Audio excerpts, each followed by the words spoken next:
नमस्कार दोस्तों, स्वागत है आप सभी का। आज हम डिस्कस करने वाले हैं साइंस एंड टेक के वीकली करंट अफेयर्स को। आइए शुरुआत करते हैं आज के इस लेक्चर की। Now let us talk about Delhi high court ने एक पैनल सेटअप करने की बात की है जो सेंटर्स रेयर डिजीज पॉलिसी को इंप्लीमेंट करेगा। अब रेयर डिजीज क्या होती है, पहले इसे समझते हैं। जैसे मान लीजिए अगर 10,000 लोगों में किसी 5 लोगों को कोई बीमारी होती है तो इसे यूरोप में कहा जाता है रेयर डिजीज। इसके अलावा यूएसए की बात करें तो यूएसए में तो क्या है कि अगर 2 लाख लोगों में से किसी एक इंसान को, मतलब 4-5 इंसानों को आप देखते हैं कि ऐसी कोई बीमारी हुई है जो उनके ऊपर नेगेटिव इम्पैक्ट कर रही है, तो इसे कहा जाता है कि ये रेयर डिजीज है।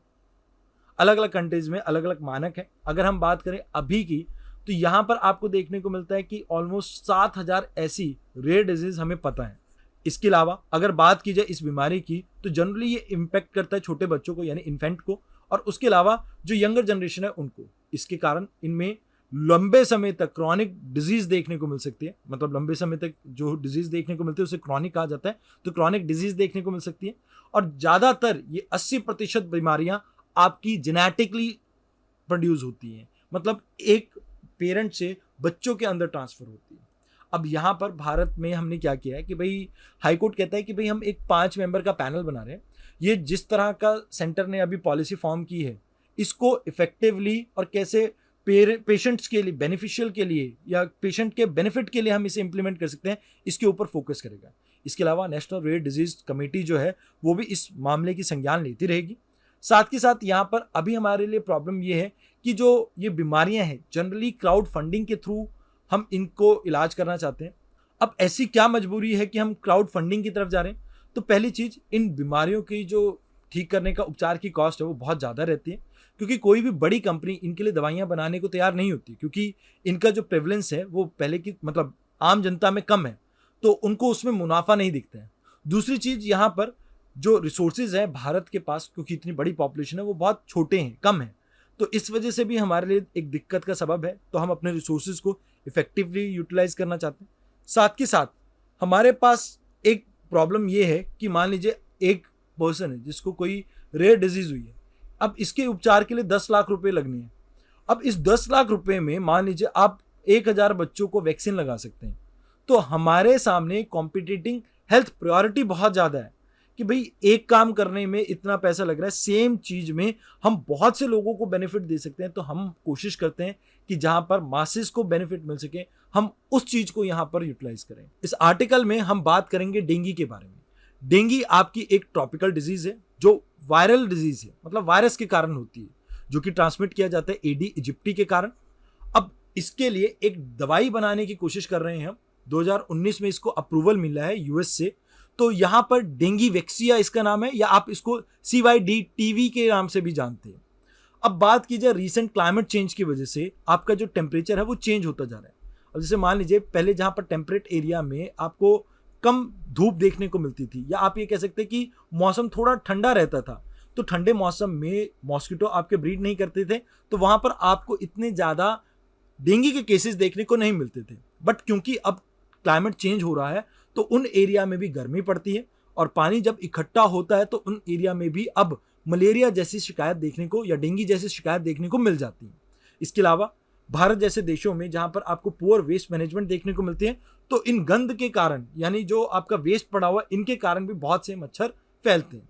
एक खासियत इन मच्छरों में ये भी रहती है, आपकी जो ये फीमेल एडी इजिप्टी है, इसके जो एग्स हैं बहुत लंबे समय तक ये रिटेन रह सकते हैं, मतलब 1-1.5 साल तक ये अंडे आपके पड़े रह सकते हैं, और उसके बाद जैसे इनको कंड्यूसिव इन्वायरमेंट मिलेगा, ये एक बार फिर से बच्चों को जन्म देंगे और यहाँ से बहुत से मच्छर पनप सकते हैं। तो यहाँ पर आपको समझना होगा कि ये एक फैक्टर है जिसकी वजह से लंबे समय तक डेंगू की बीमारी फैलती रहती है। इसके अलावा आप ये देखेंगे कि ये मच्छर दिन में काटता है। अब जब ये मच्छर काटता है तो इसकी वजह से कई बार आंखों में pain, fever, headache, muscle pain, body pain, vomiting जैसा मन, जॉइंट में पेन और रैशेज जैसी चीज़ें देखने को मिल सकती हैं। इसके अलावा अभी अगर हम बात करें, वर्ल्ड की लगभग 50% पॉपुलेशन इसके अटैक के अंडर आ सकती है, और लगभग 100 कंट्रीज में ये प्रिवेलेंट रहेगा। आइए अब बात करते हैं अगले आर्टिकल की। ये आज का हमारा आखिरी आर्टिकल है। अभी हमने रिसेंटली, यानी इसरो ने हमारे GSLV के थ्रू 2nd जनरेशन सैटेलाइट्स को लॉन्च किया है नेविक के लिए। नेविक का वैसे ओरिजिनल नाम था inter regional navigation satellite system. इसमें वैसे तो आप कह सकते हैं टोटल 8 सैटेलाइट्स हैं, बट वर्किंग 7 ही हैं मैच, जिसमें से 3 जियो स्टेशनरी ऑर्बिट में है। जियो स्टेशनरी ऑर्बिट क्या होता है? जो बिल्कुल आपको इक्वेटर के ऊपर 35,786 किलोमीटर की हाइट पे देखने को मिलती है ऑर्बिट, इसे जियो स्टेशनरी ऑर्बिट कहा जाता है। कहां पर होता है ये? इक्वेटर के महज ऊपर। अगर मान लीजिए इक्वेटर के आप दाएं बाएं कहीं भी कुछ एंगल पे भेजते हैं सेम हाइट पे, मतलब 35,786 किलोमीटर की हाइट पे, आप इक्वेटर के 10 डिग्री पे या 20 डिग्री पे 25 डिग्री पे आप कोई सैटेलाइट को लॉन्च करते हैं तो इन्हें कहा जाता है जियो सिंक्रोनस ऑर्बिट। तो वैसे यहां पर आपको देखना है कि भाई 3 आपकी जियो स्टेशनरी ऑर्बिट में सैटेलाइट्स हैं और 4 आपकी जियो सिंक्रोनस ऑर्बिट में। अब यहां समझने वाली बात यह है कि हम सेकंड जनरेशन सैटेलाइट्स को क्यों भेज रहे हैं? तो इसलिए भेज रहे हैं कि इनकी एक लाइफ है, उस लाइफ के बाद ये जो आपकी सैटेलाइट्स हैं ये वर्क नहीं करेंगी, तो हम चाहते हैं कि इन्हें अपग्रेड करके सेकंड जनरेशन सैटेलाइट्स के साथ रिप्लेस कर दें, मतलब विद टाइम। तो अगर अभी की बात की जाए तो ये भारत और भारत की बाउंड्री के बियॉन्ड 1500 किलोमीटर तक आपको ग्राउंड लेवल की पोजीशनिंग बताता है। जीपीएस आपकी यूएसए की एक सैटेलाइट सिस्टम है, ऐसे ही सैटेलाइट सिस्टम जापान ने भी डेवलप कर रखा है, चाइना ने भी डेवलप कर रखा है, आपके यूरोप ने भी डेवलप कर रखा है। आपने आज कमेंट सेक्शन में मुझे बताना है कि इन सभी कंट्रीज ने कौन कौन से नाम से ये सैटेलाइट सिस्टम डेवलप कर रखे हैं। जैसे यहाँ पर पहला अपडेट है कि जो सैटेलाइट लॉन्च किया गया है इसका नाम है NVS-01। ये 5 उन सैटेलाइट्स में से एक है जो हम नेविक के अंदर इंस्टॉल करना चाहते हैं, मतलब उसमें रिप्लेस करना चाहते हैं। ये सेकंड जनरेशन सैटेलाइट्स हैं जो कि हमारे नेविगेशन सिस्टम को और ज़्यादा दुरुस्त करेंगे। इसमें इंडिजिनसली बिल्ट एटॉमिक क्लॉक का पहली बार इस्तेमाल किया गया है। इसके अलावा GSLV जो हमारा हैवी लॉन्च व्हीकल है, इसकी ये 15वीं फ्लाइट थी और 9वीं फ्लाइट थी आपकी इंडिजिनस क्रायोजेनिक स्टेज की। अब यहाँ आपको पता होना चाहिए कि GSLV के अंदर 3 स्टेज रहती है, एक आपकी सॉलिड, दूसरी Vikas engine that is liquid, and तीसरी रहती है आपकी क्रायोजेनिक, जहां पर आप लिक्विड फॉर्म में हाइड्रोजन और ऑक्सीजन को स्टोर करते हैं अंडर नेगेटिव टेम्परेचर। लगभग अगर हम बात करें लिक्विड हाइड्रोजन को 250 डिग्री सेल्सियस के आसपास नेगेटिव में स्टोर किया जाता है और ऑक्सीजन को -183 डिग्री सेल्सियस के आसपास स्टोर किया जाता है। इससे बेनिफिट ये रहता है कि ईंधन की कॉस्ट आपकी खपत जो है कम होती है और इन्हें कभी भी रीस्टार्ट किया जा सकता है, तो जिसकी वजह से ये एक एडेड एडवांटेज देते हैं और हैवी सैटेलाइट्स को अपलिफ्ट करने में मदद करती हैं। चाइना ने एक नया मिशन लॉन्च किया है दैट इज शिनज़ू 16, जिसका मतलब है डिवाइन वेसल। अब इसमें इन्होंने क्या किया है, पहली बार 3 सिविलियंस को ये लोअर अर्थ ऑर्बिट में लेके जा रहे हैं। कहाँ पे? टियांगोंग स्पेस स्टेशन पे, जहाँ पर ये लगभग 5 महीने के लिए रहेंगे। इससे जो पिछला मिशन था उसमें 3 आपके आर्मी पर्सनल को यहाँ पे भेजा गया था, अब उन्हीं को ये 3 सिविलियन रिप्लेस करेंगे। ऐसा पहली बार है जब चाइना ने स्पेस सेंटर पे अपने किसी सिविलियन को भेजा है। अब इनका काम क्या रहेगा? ये सभी रिसर्च कंडक्ट करेंगे, जैसे क्वांटम टेक्नोलॉजी के ऊपर, इसके साथ साथ हाई प्रिसीजन स्पेस टाइम के ऊपर ये फोकस करेंगे, सिस्टम फ्रिक्वेंसी के ऊपर फोकस करेंगे, ओरिजिन ऑफ लाइफ के ऊपर फोकस करेंगे। इन सभी एरियाज पे ये रिसर्च करेंगे। इसके साथ साथ आपको ये भी याद रखना है कि इसे लॉन्च किया गया था मार्च 2F करियर के थ्रू या आपके रॉकेट के थ्रू, जिसके ऊपर वाले पार्ट को इन्होंने शिनज़ू 16 कहा है, यानी एक स्पेस क्राफ्ट है ये आपका शिनज़ू 16। आइए अब बात करते हैं अगले अभी रिसेंटली एक आर्टिकल पब्लिश हुआ था जिसमें फोकलेट पेंडुलम के बारे में द हिंदू में भी पब्लिश हुआ था, बट वहाँ ये आर्टिकल इतना अच्छा नहीं था। इंडियन एक्सप्रेस में काफ़ी डिटेल में ये कवर किया गया है। तो आइए जानते हैं पार्लियामेंट में इंस्टॉल्ड इस फोकलेट पेंडुलम का क्या मकसद है, क्या मतलब है। इस आर्टिकल में हम बात करेंगे फोकलेट पेंडुलम के बारे में, जो कि अभी रिसेंट टाइम में आपका न्यूज़ में रहा है। अब इसे इंस्टॉल किया जा रहा है पार्लियामेंट की बिल्डिंग में। अब ये इंपॉर्टेंट क्यों है इसे समझते हैं हम। देखिए, इंडिया में अगर हम बात करते हैं, हमारे पास है फंडामेंटल ड्यूटीज़। फंडामेंटल ड्यूटीज़ किस आर्टिकल के अंडर आती है, जरा कमेंट बॉक्स में बताना। वैसे मैं भी बता देता हूँ, आर्टिकल 51 क्लॉज A। अब इसके अंडर एक आपकी फंडामेंटल ड्यूटी है to develop scientific temper, humanism and spirit of inquiry and reform. अब ये जो आपका आर्टिकल है ये कहीं ना कहीं ये बात करता है कि इंडिया के अंदर हम साइंटिफिक स्टडी को प्रमोट करेंगे। अब जब हम साइंटिफिक स्टडी को प्रमोट करने की बात करते हैं तो पार्लियामेंट से बढ़िया जगह इसके लिए कोई नहीं मिल सकती थी, तो इसी वजह से फोकलेट पेंडुलम को हमने यहाँ पर इंस्टॉल किया है। अब इसकी वर्किंग किस तरह से होती है, कहाँ से इसका नाम है, इसको समझते हैं। देखिए, एक फ्रेंच साइंटिस्ट थे जिनका नाम था लियोन फोकलेट, इनके नाम पे ये पेंडुलम का नाम पड़ा है। अब इन्होंने क्या किया था, एक ऊंची सी जगह पर इन्होंने एक स्टिंग के थ्रू एक हैवी वेट को बांध दिया और जिसके बाद इसे 2 और 4 मूवमेंट कराई, मतलब आगे और पीछे की तरफ धक्का दिया।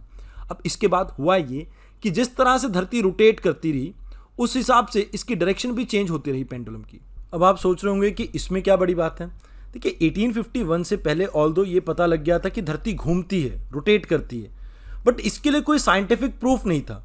तो यहाँ पर अब जैसे अगर हम अपनी बात करें तो हम धरती के ऊपर खड़े होते हैं, ग्रेविटी के कारण हमें धरती की रोटेशन का महसूस नहीं होता है, मतलब धरती अगर घूम भी रही है हमें पता नहीं लगेगा। बट जैसे ही हम एक थोड़ी हाइट पे जाते हैं और धरती से डिटैच होते हैं तो हमें समझ में आता है कि धरती घूम रही है। तो यही ये डेमोन्स्ट्रेट करने के लिए पहली बार एक्सपेरिमेंट आपका कंडक्ट किया गया था 1851 में। अब 1851 में ये जब एक्सपेरिमेंट कंडक्ट किया गया तो ये एक तरह का आपका डायरेक्ट विजुअल एविडेंस बन गया कि धरती घूमती है, ऐसा पहली बार हुआ था। और ये एक्सपेरिमेंट पब्लिक में कंडक्ट किया गया था। बट ये हर जगह नहीं होता है, इसको आपको समझना होगा। अगर आप पोल्स पे चले जाते हैं, चाहे नॉर्थ पोल पे चाहे साउथ पोल पे, वहां पर 24 घंटे के अंदर ये आपका पेंडुलम अपनी ओरिजिनल पोजीशन पे आ जाता है, मतलब एक कंप्लीट अपनी रोटेशन पूरी कर देता है जैसे भी वो घूम रहा होता है।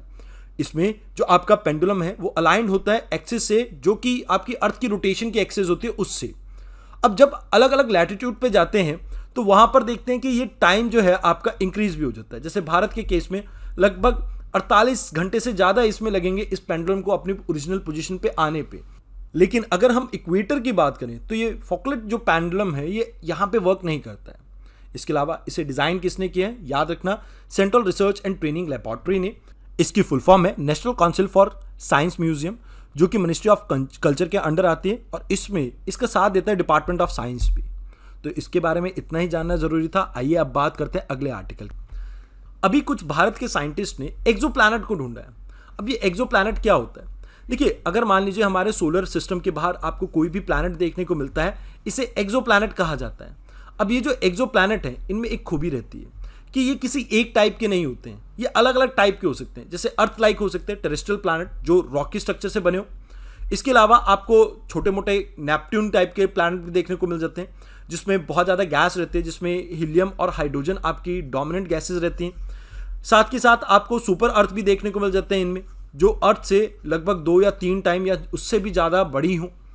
और इसके अलावा आपको गैस जाइंट भी देखने को मिल जाते हैं। अभी हम जिसके बारे में बात करने वाले हैं ये भी एक गैस जाइंट है जो कि TOI 4603 स्टार के इर्द गिर्द घूमती है। इस स्टार को कई बार HD 245134 के नाम से भी जाना जाता है।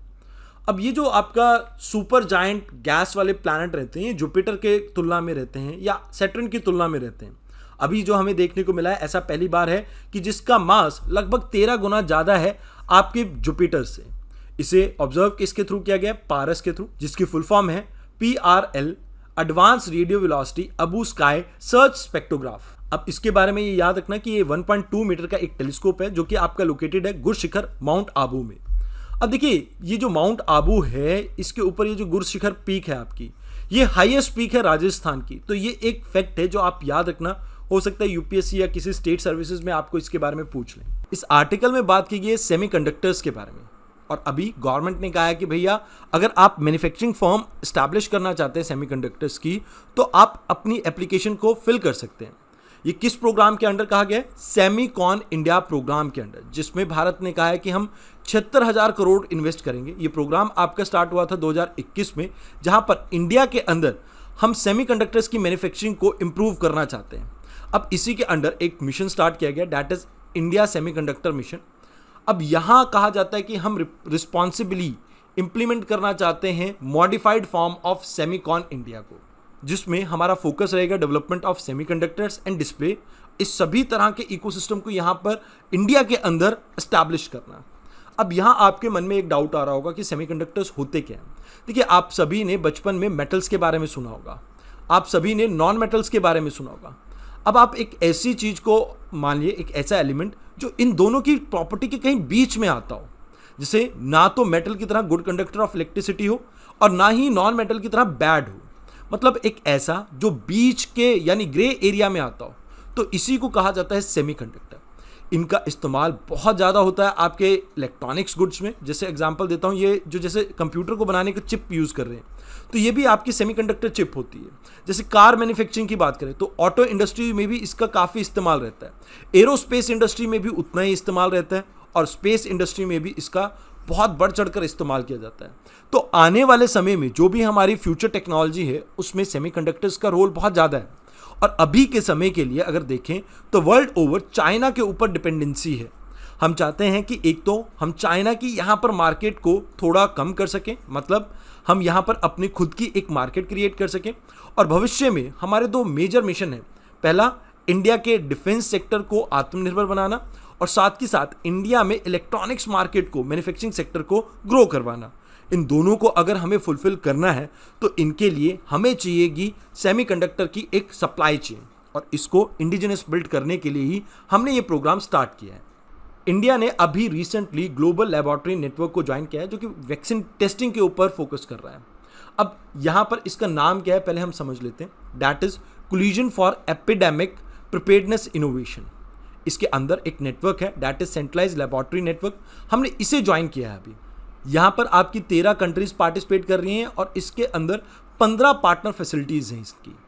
अब यहाँ फोकस क्या है हमारा? देखिए, जैसे कोविड-19 ने पूरी दुनिया की कलाई खोल दी थी कि हम प्रिपेयर्ड नहीं हैं आने वाली ऐसी बड़ी बड़ी परेशानियों के लिए, तो यहाँ पर पूरे वर्ल्ड लेवल पे हमने एक मीटिंग कंडक्ट की थी जिसमें हमने डिसाइड किया था कि आने वाले जो आपकी इमरजेंसी है, या मान लीजिए कोई बीमारी है, कोई इन्फेक्शन है जो आप आने वाले समय में इमर्ज कर सकती है, हम इसके लिए प्रिपेयर्डनेस इंक्रीज करना चाहते हैं। तो यहाँ पर हम सस्टेनेबली रीजनल आउटब्रेक के लिए प्रिपेयर होना चाहते हैं, इंफ्रास्ट्रक्चर वाइज और वैक्सीन वाइज भी। तो जो भी, जैसे मान लीजिए कोई कैंडिडेट डेवलप होता है, जैसे कोई वैक्सीन को यहाँ पर कैंडिडेट कहा जाता है तब तक जब तक ये मार्केट में नहीं आती है। तो मान लीजिए किसी बीमारी के अगेंस्ट कोई कैंडिडेट डेवलप कर रहे हैं, उसको कैसे रैपिडली और एक्यूरेटली डेवलप कर सके, इसके ऊपर इनका फोकस रहता है ताकि प्रॉमिसिंग रिजल्ट मिल सके। मतलब ऐसी दवाई जो एक्चुअल में उस बीमारी के लिए या उस बीमारी पे काफ़ी कारगर साबित हो। अभी रिसेंटली इंडिया ने टेस्ट किए अग्नि-1। अब ये मिसाइल सिस्टम कहाँ से टेस्ट फायर किया गया? एपीजे अब्दुल कलाम आइलैंड से, जो कि उड़ीसा में लोकेटेड है आपका। इसकी जो रेंज है ये 700 से 800 किलोमीटर तक रहेगी। इसके अलावा अग्नि-2 की रेंज जैसे 2000 किलोमीटर तक है, अग्नि-3 की रेंज जो है 2500 किलोमीटर तक है, और लगभग 3500 किलोमीटर तक अग्नि-4 की रेंज है, और अग्नि-5 की 5000 किलोमीटर तक की रेंज है। मतलब ये आपकी कॉन्टिनेंट टू कॉन्टिनेंट स्ट्राइक कर सकती है। अगर आप एक कॉन्टिनेंट से छोड़ते हैं, जैसे इंडिया से छोड़ते हैं, तो आप यूरोप तक यहाँ पर टारगेट कर सकते हैं। ये पार्ट है आपका integrated guided missile development programme का, जो कि 1983 में स्टार्ट किया गया था। इस प्रोजेक्ट को उस समय लीड कर रहे थे भारत के missile man, that is APJ Abdul Kalam ji. अब यहाँ पर कौन कौन सी मिसाइल्स इसके अंडर आती हैं, इसके बारे में भी आपको पता होना चाहिए। तो एक वर्ड याद रखना, पटना। पटना का मतलब है P for Prithvi, A for Agni, T for Trishul, N for Nag and A for Akash. जहां पर आपकी जो पृथ्वी है ये एक शॉर्ट रेंज मिसाइल है, और ये सरफेस टू सरफेस मिसाइल है। मतलब आप लैंड से छोड़ते हैं इसे और लैंड पे ही अटैक करेगी ये। इसके अलावा त्रिशूल की बात की जाए तो ये short range low level surface to air missile है। मतलब यहां पर आप एरियल व्हीकल्स के ऊपर अटैक कर सकते हैं, जैसे aeroplanes and jets and all. इसके अलावा तीसरी मिसाइल जो अग्नि है, ये medium to intercontinental surface to surface missile है। आकाश आपकी सरफेस टू एयर मिसाइल है, जिसकी रेंज अप टू 25 किलोमीटर तक रहेगी। एंड जो नाग है, फायर एंड फॉरगेट टेक्नोलॉजी के ऊपर बेस्ड एक एंटी टैंक मिसाइल है। तो इसके बारे में आपको इतना ही याद रखना है। 2014 में यूपीएससी ने अग्नि-4 के बारे में एक बार पहले भी आपसे सवाल पूछा हुआ है, तो इस वजह से ये थोड़ा इंपॉर्टेंट है, इसको याद रखना। इस आर्टिकल में हम बात करेंगे लिथियम आयन बैटरीज की रिसाइकलिंग के बारे में। अभी रिसेंटली मिनिस्ट्री ऑफ इलेक्ट्रॉनिक्स ने ट्रांसफर की है बैटरी रिसाइकलिंग की टेक्नोलॉजी को 9 इंडस्ट्रीज के साथ, मतलब जो आपकी इंडस्ट्री और लोकल स्टार्टअप्स है उनके साथ। अभी तक क्या हो रहा था कि भाई हम बहुत ज़्यादा डिपेंडेंट थे न्यू लिथियम आयंस के ऊपर, जो कि आपके चाइना और हांगकांग से आते थे। अगर लिथियम की बात की जाए तो ऑस्ट्रेलिया और अर्जेंटीना से आती थी मेजरली। ऑल्दो अब यहाँ पर मिनिस्ट्री ऑफ इलेक्ट्रॉनिक्स चाहते हैं कि हम इन सभी चीज़ों को बदल दें, जहाँ पर हमारी कोशिश ये रहेगी कि हम ज़्यादा से ज़्यादा वैल्यूएबल मिनरल्स को, जो कि आपकी बैटरीज में प्रेजेंट है, उन्हें एक्सट्रैक्ट कर सकें, ताकि हमारा इंपोर्ट कम हो सके और फ्रेश माइनिंग कम करनी पड़े। इससे कहीं ना कहीं इन्वायरमेंट के ऊपर जो माइनिंग के कारण नेगेटिव कॉन्सिक्वेंसेज होते हैं वो कम देखने को मिलेंगे। जैसे जब भी हम माइनिंग करते हैं तो इसकी वजह से पेड़ों को काटना पड़ता है, और जो आपकी धूल मिट्टी उड़ती है उससे भी एयर पोल्यूशन जनरेट होता है। तो यहाँ पर हम ना केवल इंपोर्ट बिल्स को कम करना चाहते हैं, बल्कि अपनी माइनिंग को भी कम करना चाहते हैं। अब यहाँ पर टेक्नोलॉजी क्या यूज़ की जा रही है, क्या हो रहा है, इसके बारे में हम बताते हैं। देखिए, इस टेक्नोलॉजी में कहा जा रहा है कि हम 95% तक आपके लिथियम, कोबाल्ट, मैग्नीज और निकल, इन सभी को ऑक्साइड और कार्बोनेट फॉर्म में निकाल लेंगे। ये काफ़ी प्योरेस्ट फॉर्म में रहेगा। ऑलमोस्ट 98% तक इनमें प्योरिटी भी मिल सकती है आपको। देखिए इस टेक्नोलॉजी में करा क्या जाएगा, एक इलेक्ट्रोड होगी जिसके ऊपर जो भी आपके लिथियम आयंस या कोबाल्ट वगैरह आके स्टक हो जाते हैं, इनको डिप किया जाएगा एक लिक्विड के अंदर जिसमें लीचिंग होगी, जिसके थ्रू आपके जो वैल्यूएबल मिनरल्स हैं ये इस लिक्विड में चले जाएंगे, जिसको बाद में प्योरीफाई करके हम इन सभी मेटल को रिकवर कर लेंगे। अभी रिसेंटली INS विक्रांत पे पहली बार MH-60R यानी रोमियो हेलीकॉप्टर्स को लैंड करवाया गया है। अब ये जो आपके रोमियो हेलीकॉप्टर है ये ऑल वेदर हेलीकॉप्टर्स हैं जो कि surveillance, anti shipping, search and rescue capability के लिए डिज़ाइन किए गए थे। इसके अलावा ये कहीं से भी आप लॉन्च कर सकते हो, दैट इज फ्रिगेट से, डिस्ट्रॉयर से, क्रूजर से या एयरक्राफ्ट कैरियर से। तो इससे इंडिया की जो ऑपरेटेबिलिटी है वो काफ़ी इंक्रीज हो जाती है। अभी हाल फिलहाल में INS विक्रांत पे जो इसकी लैंडिंग हुई है, इससे नेवी को बहुत बड़ा बूस्ट मिलेगा। आइए अब बात करते हैं अगले आर्टिकल की, स्मार्ट बैंडेज। अब देखिए आप सभी ने बैंडेज तो लगाई होगी। अब वो बैंडेज लगाते हैं तो कई बार आपके स्किन के ऊपर जैसे गलने का निशान पड़ जाता है, या कई बार ऐसा होता है कि बैंडेज की वजह से कई बार उतारते हुए बहुत दर्द होती है। तो यहाँ पर इन सभी चीज़ों को परे छोड़ते हुए एक आई है आपकी स्मार्ट बैंडेज, जो कि ट्रीट करेगी क्रॉनिकल वुंड्स को, मतलब जो घाव काफ़ी लंबे समय से हैं उन सभी को हील करने की कोशिश करेगी। इसके अंदर बायो सेंसर्स लगे होंगे जो कि केमिकल कॉम्पोजिशन को जांचेंगे एक घाव की। अगर मान लीजिए घाव के ऊपर कोई बैक्टीरिया पनप रहा है तो यहाँ पर एंटीमाइक्रोबियल सब्सटेंस होगा इसमें, जो कि इस तरह के बैक्टीरिया को पनपने से रोकेगा। इसके साथ साथ इसमें इलेक्ट्रोड्स के अंदर हाइड्रोजन जेल लेयर्स होंगी जो कि कंट्रोल करेंगी किस तरह से दवाइयों को रिलीज किया जाए ताकि जो जख्म है उसे तेजी से भरा जा सके। और यहाँ पर ये जख्म के टेम्परेचर और pH लेवल को रियल टाइम पे मॉनिटर करेगा ताकि इन्फेक्शन और इन्फ्लेमेशन के जो चांसेस हैं उन्हें कम किया जा सके। आज की इस वीडियो में इतना ही था। धन्यवाद।